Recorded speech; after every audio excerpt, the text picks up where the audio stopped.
What's up everybody, welcome back to Double T Gaming. I'm going to do a quick pause on my class comparison series to talk about some breaking news that just hit. Blizzard has officially filed a lawsuit against Turtle WoW. This was filed on August 29th in US federal court. So what does this mean? Well, the case is officially filed under copyright infringement.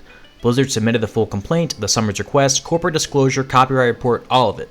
This isn't just a warning letter, it's the real deal. So now a lot of people are asking, can Blizzard even do this if Turtle WoW isn't based in the US? And based on what I found, the answer is yes.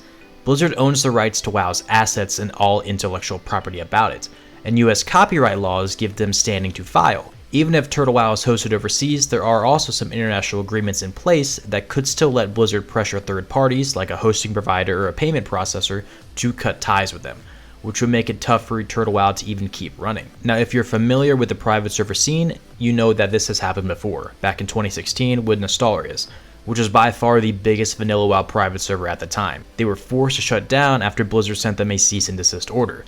The team didn't have the money to fight, and Blizzard made their point clear: if you're running a private server, you're in violation of copyright law. Turtle WoW is kind of now in the exact same position, but this time it's escalated to a full federal lawsuit instead of just a takedown letter. So how long could this take? If Turtle WoW doesn't respond, Blizzard could get a judgment in just a few months. But if they decide to fight back, these kind of cases can drag on for a year or two, sometimes even longer. But the big problem though is resources. Blizzard is backed by Activision and Microsoft and has essentially unlimited legal firepower and funding. Turtle WoW, on the other hand, is a fan-run project without any serious money other than donations, I'm going to assume. Defending a federal lawsuit could cost tens of hundreds of thousands of dollars, and historically, most private servers shut down once Blizzard makes it official, simply because the fight is just too expensive. So bottom line, I do think Blizzard does have legal standing here, and Turtle WoW probably doesn't have the resources to go toe-to-toe in court. But at this point, it's just really a wait and see whether Turtle WoW shuts down quickly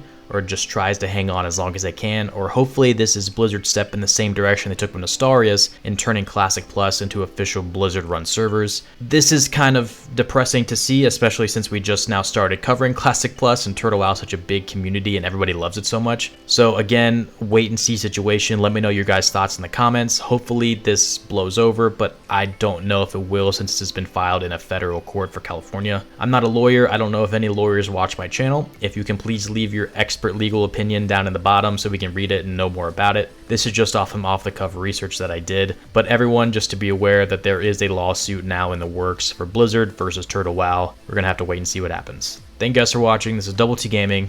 See you guys in the next video.